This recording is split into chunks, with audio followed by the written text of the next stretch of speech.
Hello students, welcome back. This is our lecture number 17th of class 11th Computer Science chapter 2, that is your software concepts. Last class में हम लोगों ने contiguous memory allocation हम लोग देखा था. मैंने आपको बताया था कि स्टोरेज मैनेजमेंट हम लोग जब करते हैं तो उसमें हम लोग जो मेमोरी का एलोकेशन कर रहे हैं उसको हम लोग टू टाइप से कर सकते हैं. एक हमारा होता है कॉन्टिगुअस और दूसरा हमारा होता है नॉन कॉन्टिगुअस एलोकेशन. ठीक है, तो जिसमें हम लोग कॉन्टिगुअस एलोकेशन को देख चुके थे. आज जो हमारा टॉपिक है वो है नॉन कॉन्टिगुअस स्टोरेज एलोकेशन या फिर नॉन कॉन्टिगुअस मेमोरी एलोकेशन भी इसको बोल रहे हैं. ठीक है, तो हमारा जो है टॉपिक वो है क्या, non contiguous storage allocation. Non contiguous storage allocation, ये आपका स्टोरेज मैनेजमेंट के अंदर ये आपका सेकेंड था ना. पहला कॉन्टिगुअस था, दूसरा हमारा नॉन कॉन्टिगुअस है. अब ये नॉन कॉन्टिगुअस स्टोरेज एलोकेशन क्या बोलता है. जब हम कॉन्टिगुअस स्टोरेज एलोकेशन की बात किए थे तो मैंने आपको बताया था कि जो हमारा मेमोरी ब्लॉक्स है वो क्या होता है, एक आपका सिंगल ब्लॉक होता है आपका. ठीक है, सिंगल कॉन्टिगुअस ब्लॉक होता है जहां पे आपका क्या होता है, जो भी डेटा है वो स्टोर होता है. मतलब कहने का मतलब क्या है कि हमारे पास जो भी डेटा हमारा स्टोर होगा वो सिंगल आपका, जैसे मान लीजिए इस तरह से है मेमोरी है तो यहाँ पे सिंगल कॉन्टिगुअस ब्लॉक्स इस तरह से बने हुए हैं. ठीक है, और क्या है कि जब भी हमको कुछ फाइल वगैरह सेव करते हैं तो यहाँ पे कॉन्टिगुअस में क्या होता है कि आपका जो भी फाइल्स होगा वो क्या होगा, कॉन्टिगुअसली मतलब एक लाइन में आपका स्टोर होता है. ठीक है, कहने का मतलब अगर हमारे पास अगर अगर कोई फाइल है, कोई फाइल ए है, उसका साइज अगर 3 है, लेंथ 3 है, तो ये कॉन्टिगुअसली यहाँ पे आपका ये, और स्टार्टिंग हमें बोले कि 0 से स्टार्ट करना है तो ये 0 से लेके यहाँ पे आपको कॉन्टिगुअसली ये आपका फाइल ए स्टोर होगा. ठीक है, उसी तरह यहाँ पे अगर हम बोले कि कोई फाइल बी है और उसका लेंथ मान लेते हैं कि 5 है और वो स्टार्टिंग कहाँ से होगा, मान लीजिए 0 1 2 3 4 5 से हम उसका स्टार्टिंग बता दें. ठीक है, लेंथ 5 है, स्टार्ट भी उसका 5 है, तो उस कंडीशन में क्या होगा आपका, ये कहाँ से स्टार्ट होगा, यहाँ से होगा. ठीक है, और ये पूरा 5 ब्लॉक्स को कंटिन्यूअसली लेगा. लेकिन यहाँ पे प्रॉब्लम क्या आ रहा था आपका, यहाँ पे एक्सटर्नल फ्रेगमेंटेशन का प्रॉब्लम आ रहा था. एक्सटर्नल फ्रेगमेंटेशन में क्या होता है कि मान लीजिए अगर आपके पास कोई फाइल सी है और वो फाइल सी है और उसका साइज अगर हम मान लेते हैं कि 4 है, और यहाँ पे हम अगर मान लेते हैं कि कोई साइज हमारे पास कुछ इस तरीके से और ब्लॉक्स हैं, इसमें और कुछ हमारे ब्लॉक्स मान लीजिए कि यहाँ पे ये ऑलरेडी फिल हो चुके हैं. ठीक है, अब क्या है कि मान लीजिए कोई नया फाइल आता है, उसका नाम अगर हम मान लेते हैं सी है और उस सी का साइज अगर हम मान लेते हैं कि वो उसका साइज है 4, और उस कंडीशन में हमारे पास देखिए यहाँ पे फ्लोर ब्लॉक्स तो खाली है, लेकिन क्या हो रहा था कि हमारे पास कॉन्टिगुअसली 4 ब्लॉक्स खाली यहाँ पे नहीं है, तो हम यहाँ पे उस फाइल को नहीं रख सकते थे, है ना. ये हमारा कॉन्टिगुअस में होता. तो कॉन्टिगुअस में जो हमारा होता था, कॉन्टिगुअस स्टोरेज एलोकेशन में मेन प्रॉब्लम क्या था आपका, एक्सटर्नल फ्रेगमेंटेशन से वो सफर कर रहा था. लेकिन अब यहाँ पे आया हमारे पास नॉन कॉन्टिगुअस स्टोरेज एलोकेशन. अब ये नॉन कॉन्टिगुअस स्टोरेज एलोकेशन क्या बोलता है, तो आपको नाम से समझ में आ रहा होगा कि नॉन कॉन्टिगुअस, इसका मतलब कि हमारे यहाँ पे जो भी डेटा स्टोर करेंगे, मतलब हमारे पास जो भी प्रोसेसर्स रहेंगे वो मेमोरी स्पेस कोई जरूरी नहीं है कि वो आपका एक कॉन्टिगुअसली ले, वो रैंडमली कहीं पे भी हम वहां पे डेटा को रख सकते हैं. ठीक है, तो नॉन कॉन्टिगुअस क्या हो गया, where a process is allocated memory in non contiguous blocks rather than a single contiguous block. ठीक है, तो ये आपका होता है नॉन कॉन्टिगुअस. नॉन कॉन्टिगुअस में क्या होता है, मेमोरी एलोकेशन टेक्निक होता है जिसमें कि जो भी प्रोसेस हमारे रहते हैं वो सिंगल ब्लॉक ना लेके वो बजाय वो रैंडमली हम यहाँ पे डेटा क्या कर सकते हैं, स्टोर कर सकते हैं. मतलब कहीं पे भी जहाँ पे भी आपका मेमोरी स्पेस खाली रहेगा हम नॉन कॉन्टिगुअसली हम रख सकते हैं डेटा को। फॉर एग्जाम्पल जैसे हम आपको बताए थे कि अगर कोई क्लास है, उस क्लास में अगर हमारे पास मान लेते हैं कि स्टूडेंट्स आपके हैं, मान लीजिए 50 स्टूडेंट्स हैं, रोल नंबर 1 से लेकर रोल नंबर 50 तक स्टूडेंट्स हैं आपके। अब हो क्या रहा था कि अगर रोल नंबर हम अगर कॉन्टिग्यूअस की बात करते थे तो रोल नंबर 1 को हम फर्स्ट बेंच में बैठाए, रोल नंबर 2 सेकंड बेंच में, इसी तरह कॉन्टिग्यूअसली जितने भी रोल नंबर के स्टूडेंट थे वो आपके बैठ रहे हैं, ठीक है। लेकिन अगर हम नॉन कॉन्टिग्यूअस की बात करें तो यहाँ पे रैंडमली यहाँ पे डेटा स्टोर हो रहा है। मतलब कोई जरूरी नहीं है, अगर हम रोल नंबर 1 को फर्स्ट बेंच में बैठा है तो हो सकता है रोल नंबर 2 थर्ड बेंच में बैठा है, रोल नंबर 5 हो सकता है किसी और बेंच में बैठा है, तो ये नॉन कॉन्टिग्यूअस है, ठीक है। तो ये आपका होता है contiguous and non contiguous memory allocation. तो नॉन कॉन्टिग्यूअस को पहले डिफाइन करते हैं कि क्या होता है। तो non contiguous storage allocation is a process, non contiguous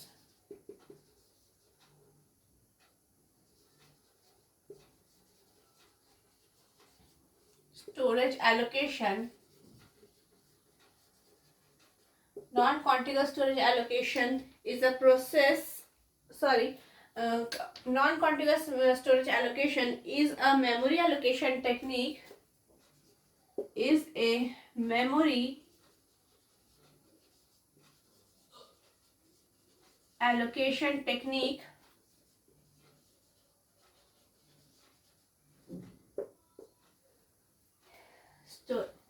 memory allocation technique where a process is allocated memory, where a process is allocated memory in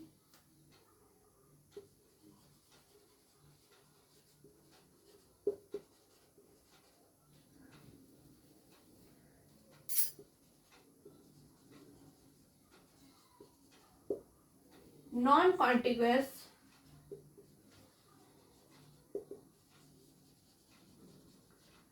process is allocated memory in non-contiguous blocks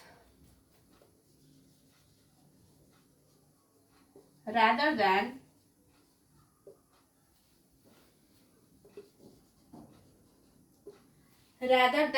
a single contiguous block.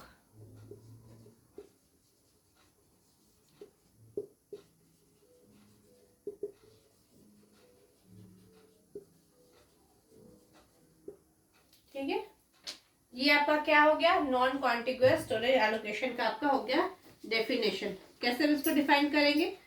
तो non contiguous storage allocation is a memory allocation technique. ये ऐसा memory allocation technique है जहां पे कोई process जो है वो एलोकेट करता है memory in non contiguous block. मतलब यहाँ पे जो मेमोरी ऑक्यूपाई होगा, कोई भी प्रोसेस ऑक्यूपाई करेगा तो नॉन कॉन्टिग्यूअस वे में करेगा। कोई जरूरी नहीं है कि एक लाइन से करे। जहां पे भी आपका कोई प्रोसेस, मान लीजिए कोई प्रोसेस 1 है वो यहाँ पे आया, कोई प्रोसेस 2 है वो यहाँ पे मेमोरी ऑक्यूपाई किया, कोई प्रोसेस 3 है वो यहाँ पे ऑक्यूपाई किया। मान लीजिए ये स्पेस ऑलरेडी भरा हुआ है, 3 प्रोसेस को स्पेस चाहिए, तो कोई जरूरी नहीं है कि प्रोसेस 1 2 3 एक साथ हो। प्रोसेस 1 यहाँ पे हो सकता है, प्रोसेस 2 यहाँ पे हो, प्रोसेस 3 यहाँ पे हो। ये स्पेस आपको मान लीजिए ऑक्यूपाइड पहले से है, किसी और प्रोसेस ने किया हुआ है। तो यहाँ पे क्या हो रहा है कि non contiguous blocks of memory यहाँ पे है, ठीक है। तो process is allocated memory in non contiguous blocks. कोई जरूरी नहीं है कॉन्टिग्यूअस होना चाहिए, rather than a single contiguous block, ठीक है। Rather than a single contiguous block का मतलब क्या हुआ, जो हम लोग कॉन्टिग्यूअस मेमोरी एलोकेशन में देखे थे कि वहां पे आपका क्या होता है, कॉन्टिग्यूअस ब्लॉक्स रह रहे थे, वो यहाँ पे आपके नहीं है।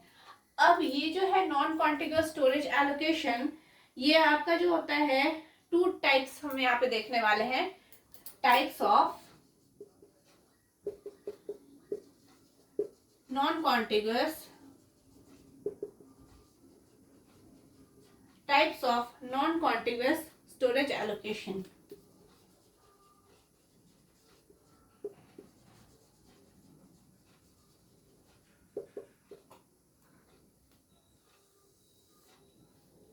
ठीक है, कौन कौन सा है।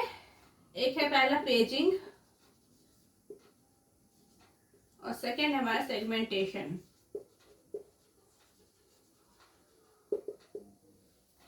ठीक है, पेजिंग है और दूसरा हमारा क्या है, सेगमेंटेशन।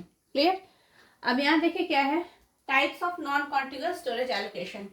अब यहाँ पे जो हम स्टोरेज एलोकेशन कर रहे हैं, तो यहाँ पे कौन तरीका से नॉन कॉन्टिग्यूअस स्टोरेज एलोकेशन की बात कर रहे हैं। तो हमारा क्या था कि जो हमारा पहले हम लोग पढ़े थे कॉन्टिग्यूअस, कॉन्टिग्यूअस में एक प्रॉब्लम क्या आ रही थी कि कॉन्टिग्यूअस स्टोरेज एलोकेशन जब हम कर रहे थे तो वहां पे हमारे पास जो प्रॉब्लम थी, जो डिसएडवांटेज हम कह सकते हैं, वो आपका क्या था, वो डिसएडवांटेज ये था कि वो एक्सटर्नल फ्रैगमेंटेशन से सफर कर रहा था। एक्सटर्नल फ्रैगमेंटेशन तो हम आपको बता ही चुके हैं कि आपका क्या है, ठीक है। तो फ्रैगमेंटेशन से बेसिकली वो सफर करता था।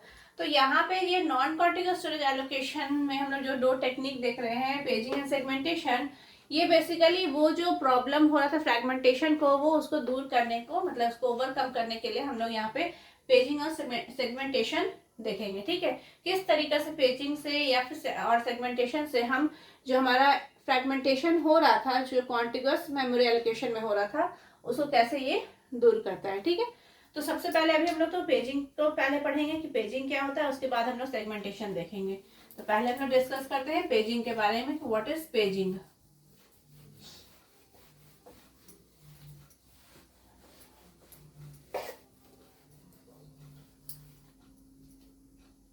सबसे पहले जो टाइप है वो हम लोग क्या देख रहे हैं इसमें, पेजिंग। अभी पेजिंग क्या होता है, तो जब मेमोरी को हम डिवाइड कर देते हैं फिक्स साइज ब्लॉक्स में, उसको हम क्या बोलते हैं, पेजेस बोलते हैं। और जितने भी पेज होते हैं वो, मतलब जो भी हमारा प्रोसेस होता है उसको वो पेज अलॉटेड रहता है। कहने का मतलब क्या हुआ कि पेजिंग, इसको एग्जांपल से समझते हैं कि मेमोरी इज डिवाइडेड इनटू, देखिए जो हमारा मेमोरी है, पहले हम इसको देखिए डिफाइन कर देते हैं। Memory is divided into fix size blocks called pages. Memory is divided into fixed size blocks called pages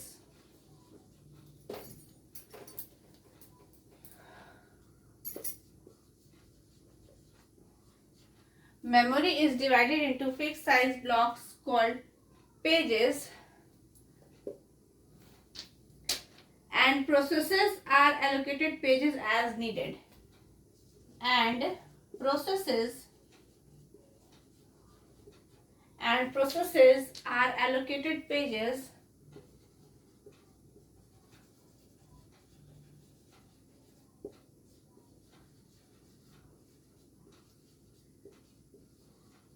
as needed।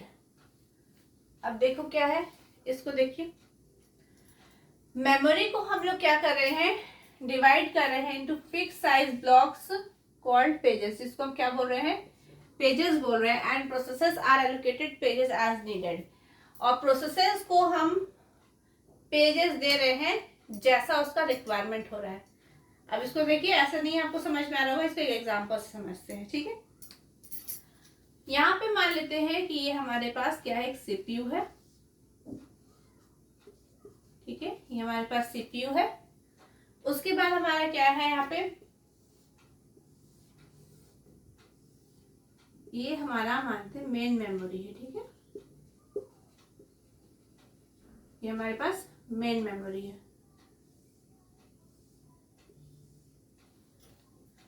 और डेटा हमारा कहाँ स्टोर होता है,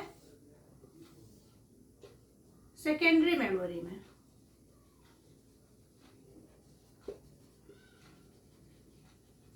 डेटा कहाँ हमारा स्टोर होता है, सेकेंडरी मेमोरी में।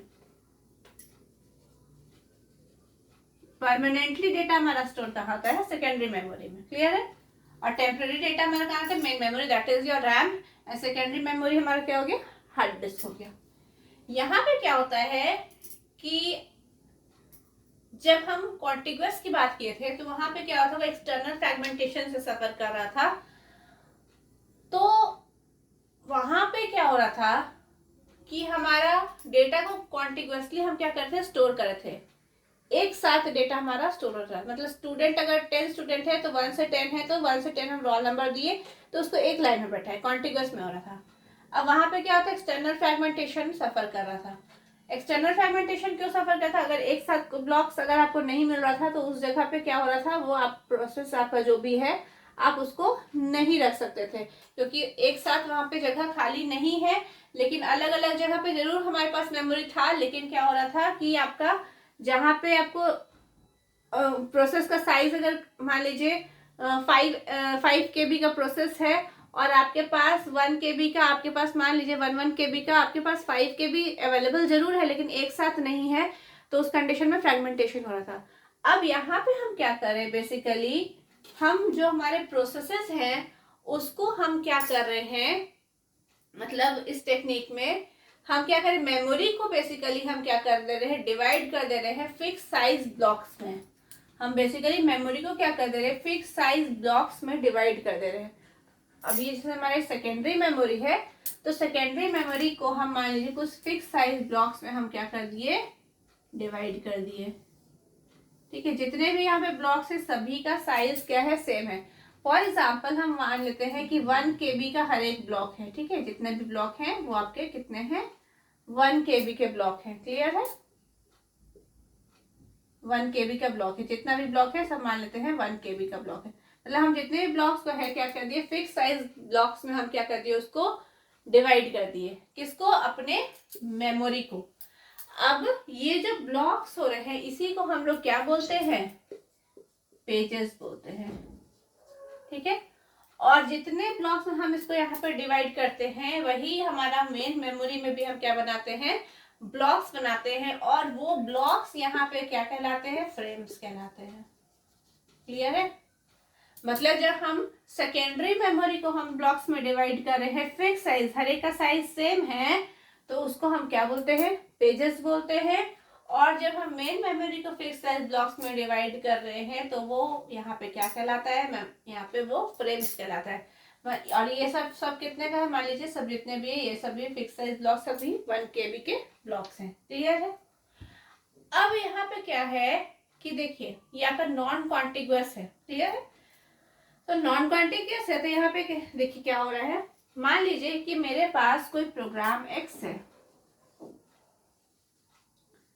कोई प्रोग्राम हमारे पास एक्स है। ठीक है, अब जब हम किसी प्रोग्राम को यहाँ पे सेव कर रहे हैं तो ये प्रोग्राम एक्स जो है हमारा, तो इसको हम डायरेक्टली तो एक जगह पे वो ऐसे स्टोर नहीं हो जाएगा।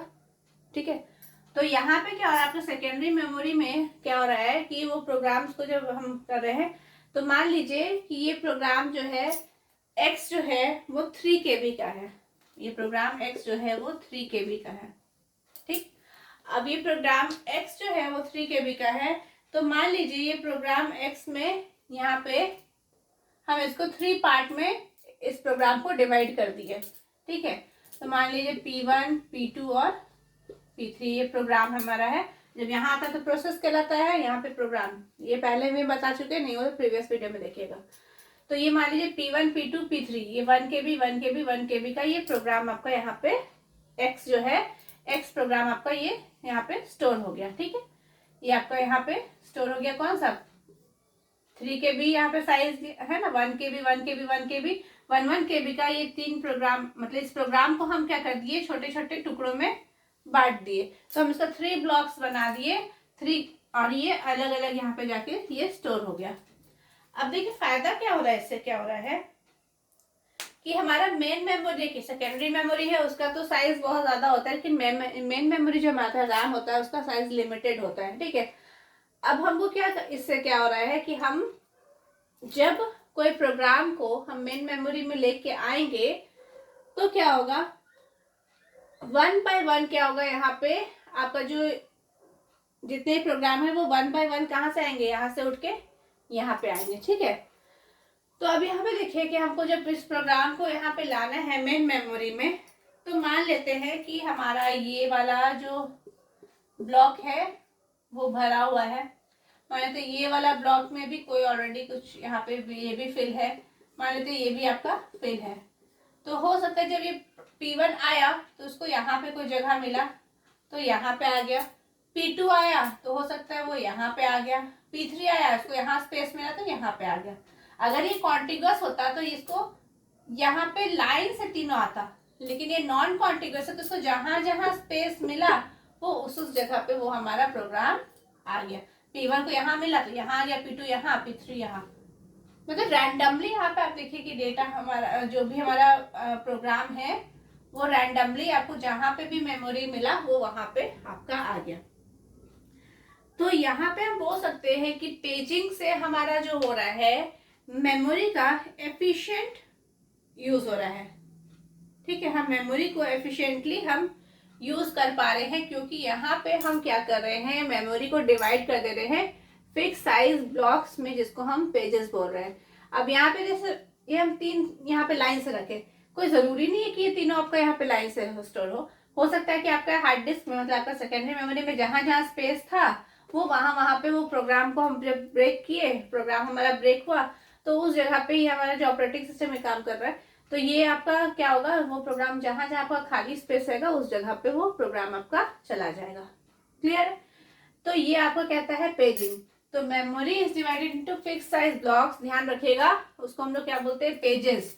तो जो सेकेंडरी मेमोरी में ये जो ब्लॉक्स बन रहे हैं फिक्स साइज के ब्लॉक्स, जरूरी नहीं कि 1 KB का ही हो, कोई हो सकता है 2 KB का भी ब्लॉक हो सकता है 3 KB का ब्लॉक हो, सब लेकिन फिक्स साइज के ब्लॉक्स रहेंगे। और इसको हम लोग क्या बोल रहे हैं, यहाँ पे पेजेस बोल रहे हैं। और यहाँ पे क्या हो रहा है, जो मेन मेमोरी में आपका वो फिक्स साइज ब्लॉक्स बन रहे हैं उसको हम क्या बोल रहे हैं, यहाँ पे फ्रेम बोल रहे हैं। ठीक है, तो ये आपका कहलाता है पेजिंग। तो सबसे पहले तो पेजिंग से आपका क्या हुआ कि अगर हम इसके एडवांटेज की बात करें, पेजिंग का एडवांटेजेस क्या हो गया, तो एफिशिएंट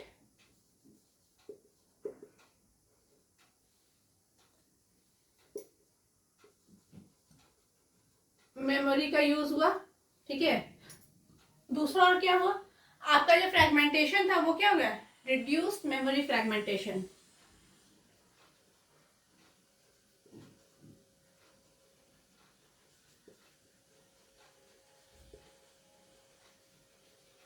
फ्रेगमेंटेशन भी आपका वहां पे क्या हो गया, रिड्यूस हो गया, क्योंकि यहाँ पे जितने भी ब्लॉक्स थे उसको हम क्या किए, फिक्स साइज ब्लॉक्स यहाँ पे बनाए।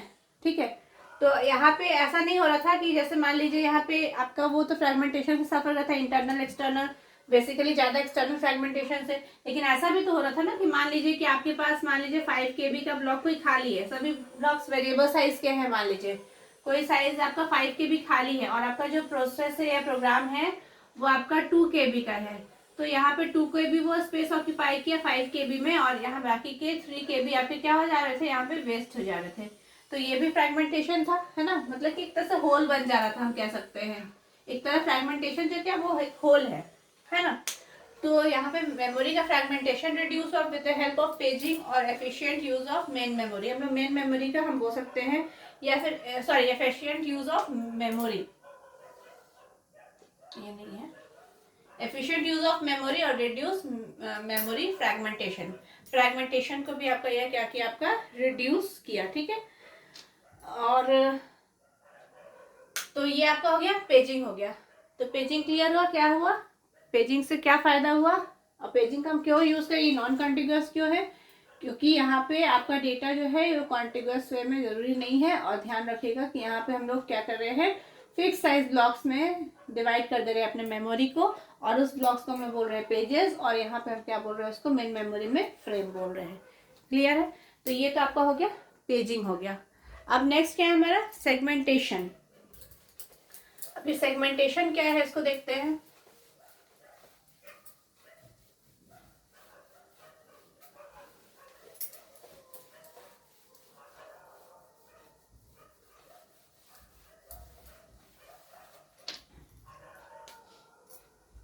नेक्स्ट हमारा segmentation.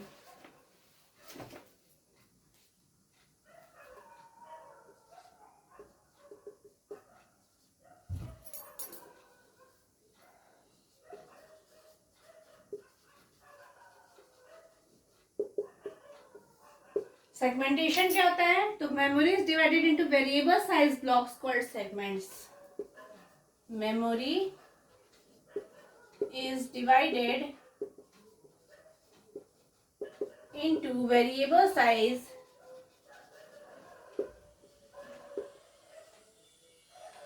blocks called segment. Memory is divided into variable size blocks called segments, and process is allocated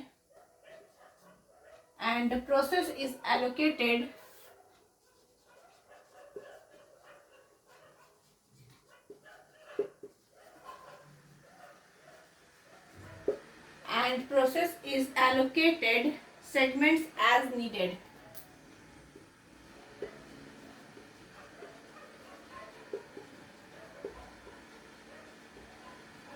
ठीक है, देखिए इसके पहले हम लोग पेजिंग देखें तो पेजिंग में क्या आपका था कि आपका जो मेमोरी था वो डिवाइड हो रहा था फिक्स साइज ब्लॉक्स में। अब यहाँ पे क्या हो रहा है, वेरिएबल साइज ब्लॉक्स में डिवाइड हो रहा है आपका पेजेस, जिसको हम लोग क्या बोल रहे हैं, सेगमेंट्स बोल रहे हैं। और जितने भी प्रोसेस है वो एलोकेटेड सेगमेंट्स एज नीडेड। अब जितने भी प्रोसेस हैं वहाँ यहाँ पे हम लोग क्या कर रहे हैं, बेसिकली यहाँ पे सेगमेंट्स की बात कर रहे हैं। यहाँ पे क्या हो रहा है, जितने भी मेमोरी है उसको हम डिवाइड कर रहे हैं बेसिकली वेरिएबल साइज ब्लॉक। अभी क्या था, पेजिंग में सब फिक्स साइज के ब्लॉक थे। मान लीजिए हमने ब्लॉक्स बनाए, सभी 1 KB के ब्लॉक्स बनाए थे। अब यहाँ पे क्या है, कोई हो सकता है 1 KB का हो, कोई हो सकता है 2 KB का हो, कोई हो सकता है 5 KB का हो, मतलब वेरिएबल साइज ब्लॉक्स है। और उस ब्लॉक्स को हम लोग क्या बोल रहे हैं, यहाँ पे सेगमेंट्स बोल रहे हैं। और जितने भी प्रोसेस है उसको सेगमेंट कब मिल रहा है, जैसा उसको जरूरत पड़ रहा है। क्लियर है, तो उसी को हम क्या बोलते हैं, सेगमेंटेशन बोल रहे हैं। अब यहाँ सेगमेंटेशन से देखिए क्या हो, पेजिंग में क्या हो रहा था कि हमारा एक डिसएडवांटेज था कि पेज का फॉल्ट हो रहा था। पेज फॉल्ट एक डिसएडवांटेज उसमें था। मतलब इसमें क्या है कि मान लीजिए पेज फॉल्ट का मतलब क्या हो रहा था कि कोई प्रोसेस है वो पेज को एक्सेस करना चाह रहे हैं, लेकिन वो आपका फिजिकल मेमोरी में वो पेज है ही नहीं, तो उस कंडीशन में आपका क्या हो रहा था, पेज फॉल्ट हो रहा था। ठीक है, एक ड्रॉबैक था आपका किसका, पेजिंग का। अब यहाँ पे देखते हैं कि सेगमेंटेशन क्या हो रहा है। तो सेगमेंटेशन में देखिए यहाँ पे हम लोग बेसिकली क्या करते हैं, एक सेगमेंट टेबल बनाते हैं। ठीक है, अब यहाँ पे हो क्या रहा है कि मान लीजिए कि हमारे पास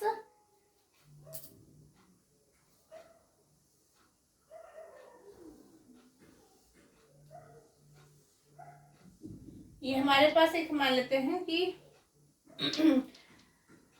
सेकेंडरी मेमोरी है,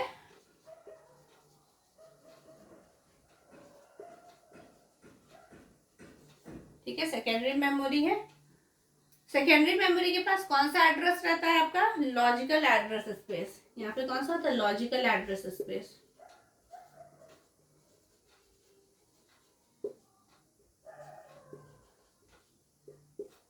ठीक है, सेकेंडरी मेमोरी में लॉजिकल एड्रेस स्पेस। मान लीजिए कोई यहाँ पे सेगमेंट 0 है,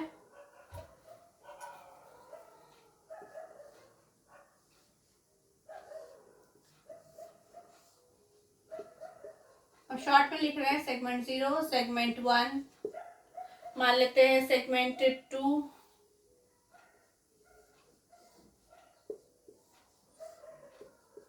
सेगमेंट 2, सेगमेंट 3,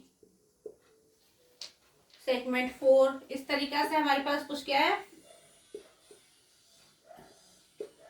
यहाँ पे देखिए हमने क्या किया, हमारे जो मेमोरी है उसको डिवाइड किया किसमें, वेरिएबल साइज ब्लॉक्स में, जिसको हम बोल रहे हैं सेगमेंट। कोई सेगमेंट हो सकता है 0 है, उसका साइज मान लीजिए थोड़ा छोटा है। कोई ब्लॉक हो सकता है थोड़ा बड़ा है। कोई मतलब हर एक जितने भी आपके सेगमेंट्स है सभी का क्या है, मतलब मेमोरी को हम जो डिवाइड कर रहे हैं वेरिएबल साइज ब्लॉक्स में। कोई छोटा है, कोई बड़ा है, मतलब हो सकता है कोई 1 KB का हो, कोई हो सकता है 5 KB का हो सकता है कोई 2 KB का हो। ठीक है, अब यहाँ पे क्या हो रहा है, यहाँ पे हम लोग क्या करते हैं, एक सेगमेंट टेबल रहता है हमारे पास। ये हमारा क्या है, सेगमेंट टेबल।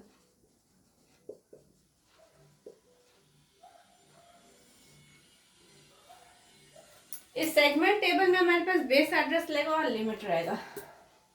बेस एड्रेस मतलब स्टार्टिंग एड्रेस, और उसका लिमिट कहाँ तक है। ठीक है,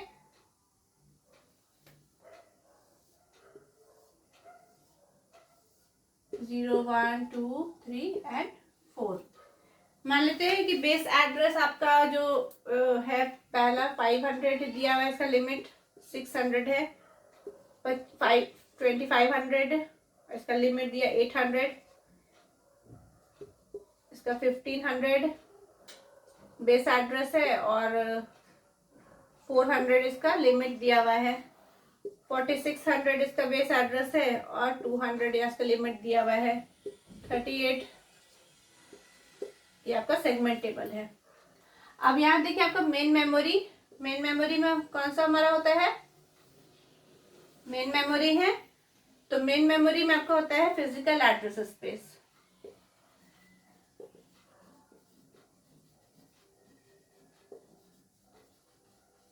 ठीक है, हम यहाँ शॉर्ट में लिख रहे हैं ये मेन मेमोरी है। हम इसलिए लिख दे रहे हैं ताकि आपको ध्यान रहे कि मेन मेमोरी में कौन सा होता है एड्रेस, फिजिकल एड्रेस होता है, और आपका इसमें क्या सा एड्रेस होता है, लॉजिकल एड्रेस होता है। किसमें, सेकेंडरी मेमोरी में लॉजिकल एड्रेस होता है।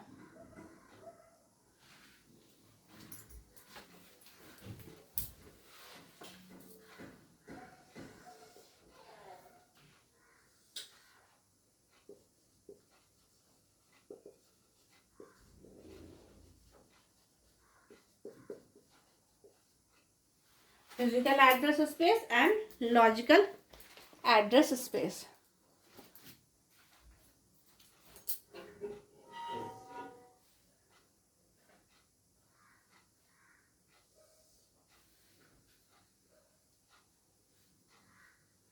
मान लीजिए जैसे सेगमेंट 0 है, सेगमेंट 0 का आपका बेस एड्रेस कितना दिया हुआ है, 500 आपका बेस एड्रेस दिया हुआ है। तो सेगमेंट 0 कहाँ पे आएंगे, यहाँ। लिमिट कितना दिया है, 600, तो 500 प्लस 600 कितना हो गया आपका 1100। उसी तरह आपका सेगमेंट 2 जो है, सेगमेंट 2 मान लीजिए आपका यहाँ पे आया। ठीक है, सेगमेंट 2 का यहाँ पे आपका दिया हुआ है स्टार्टिंग एड्रेस कितना है, सॉरी सेगमेंट 1, एक सेकेंड, हम यहाँ पे आपका पहले एड्रेस सब लिख देते हैं। 500 1100 1500 1900 2500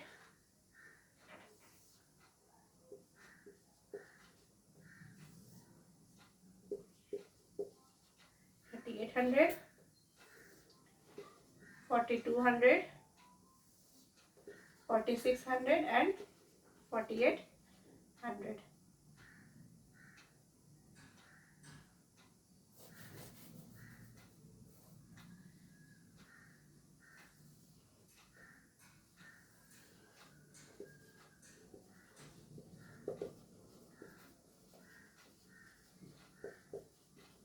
अब देखिए यहाँ पे आपको क्या है, सबसे पहले सेगमेंट 0 का आप देखिए कि बेस एड्रेस कितना है 500, तो बेस एड्रेस मतलब उसका स्टार्टिंग एड्रेस 500 है, लिमिट कितना दिया 600, तो मतलब ये किसके बीच में आएगा, यहाँ पे सेगमेंट 0 यहाँ पे आएगा।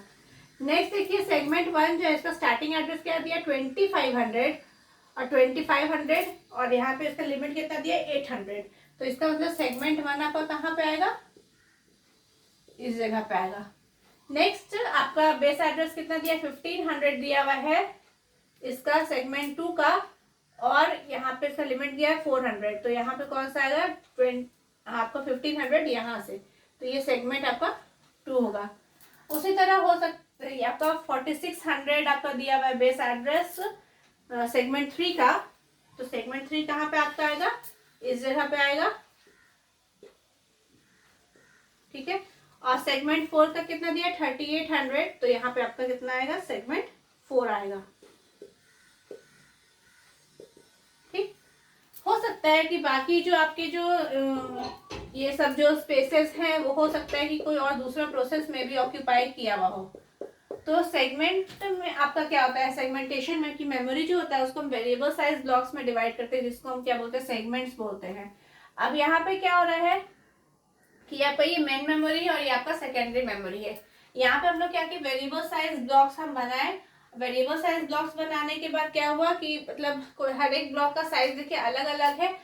ठीक है, अब क्या है कि जब भी हमको कोई मेन मेमोरी में जाना हो तो जहाँ पे भी उसका जो बेस एड्रेस स्टार्टिंग एड्रेस है जो लिमिट है, तो जहाँ पे उसको स्पेस वो खाली मिलेगा वो उस जगह पे, तो देखिए यहाँ पे रैंडमली यहाँ सेगमेंट 0, यहाँ सेगमेंट 1 है, यहाँ पे 2 है, यहाँ पे 3 है, यहाँ पे 4 है।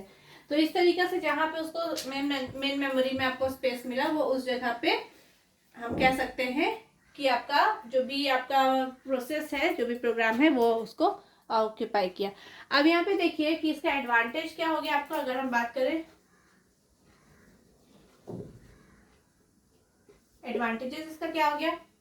पहला तो है no internal fragmentation, no internal fragmentation.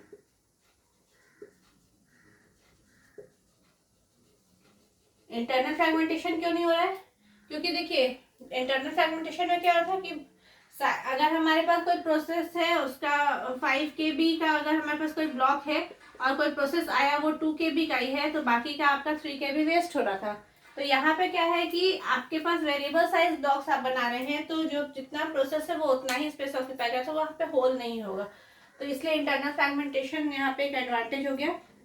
फिर जो हम लोग बेसिकली पेजिंग करते हैं तो उसे पेज टेबल बनाते हैं, यहाँ पे हम लोग क्या बोलते हैं सेगमेंट टेबल बनाते हैं। तो ये सेगमेंट टेबल जो है वो लेस स्पेस ऑक्यूपाई करता है एज कम्पेयर टू आपका पेज टेबल। तो हम ये भी बोल सकते हैं advantage segment table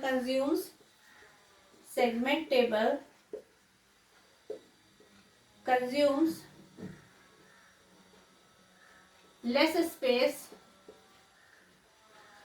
as compare to आपका page table, as compare to page table. ठीक है, ये आपका हो गया सेगमेंटेशन का। डिसएडवांटेज क्या है, डिसएडवांटेज यही है कि एक्सटर्नल फ्रेगमेंटेशन से भी सफर कर रहा है।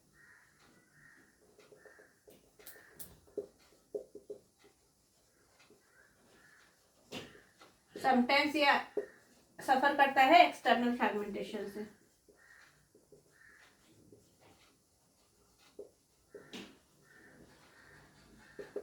ठीक है, ये इसका हम बोल सकते हैं कि डिसएडवांटेज है।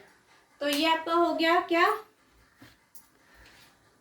एलोकेशन टेक्निक, जिसमें कि हम लोगों ने contiguous and non contiguous allocation technique देखा, और उसमें हम लोगों ने कॉन्टिगुअस समझा क्या होता है, नॉन कॉन्टिगुअस में क्या क्या होता है वो हम लोगों ने देखा।